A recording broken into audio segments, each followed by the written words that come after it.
Recent surveys have shown some alarming results when it comes to biblical literacy among young Christians. But some say a trip to Israel could help firm up their faith. CBN Middle East correspondent Julie Stahl spoke with Scott Phillips, CEO of Passages, an organization dedicated to bringing Christian students to the Holy Land. You've been talking about some surveys, recent surveys of Gen Z, and some disturbing facts. Tell us what that's all about. Well, I think what we're seeing is more and more young people, young Christians particularly, have less and less of a biblical worldview and have less and less biblical knowledge, particularly Gen Z. You see a recent survey out, I believe it's by Barna, that says, only 4% of Gen Z have a biblical worldview. And that's down, from 6% from a previous generation, 8% from a previous generation before that.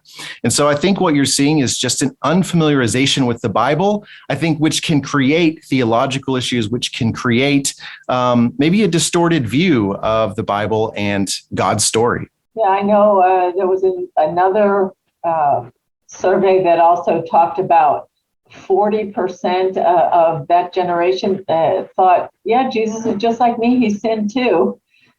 What do you think is behind all this lack of knowledge of the Bible?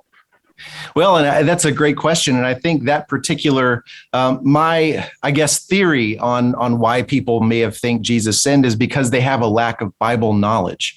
They have a lack of the story of the Bible. They have a lack of the understanding of why Jesus would even come, that he had to be sinless in order to be the sacrifice for our sins, which Christianity is built on.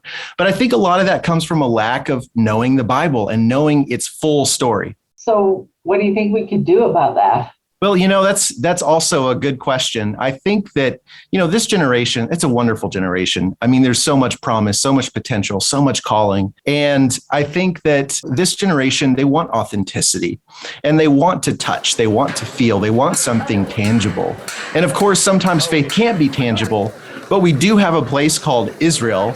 We have a place called the Holy Land. And we know that these are the places where many stories in the Bible took place, where many of these characters that we've read about, many of these stories, God's ultimate redemptive story unfolded mostly in the land of Israel. And so I think for them to be able to go there, to touch it, to feel it, to put it with the stories of the Bible, and also have someone help them along and show them, okay, Abraham, the patriarchs, Abraham, Isaac, Jacob, the kings, the prophets, ultimately point to Jesus. And then the disciples took that message to the nations. And for them to understand that full redemption of why Jesus had to come, he didn't come out of a vacuum. He was born in the land of Israel. He was a Jew. So Christianity was born out of the Hebrew scriptures, out of Judaism.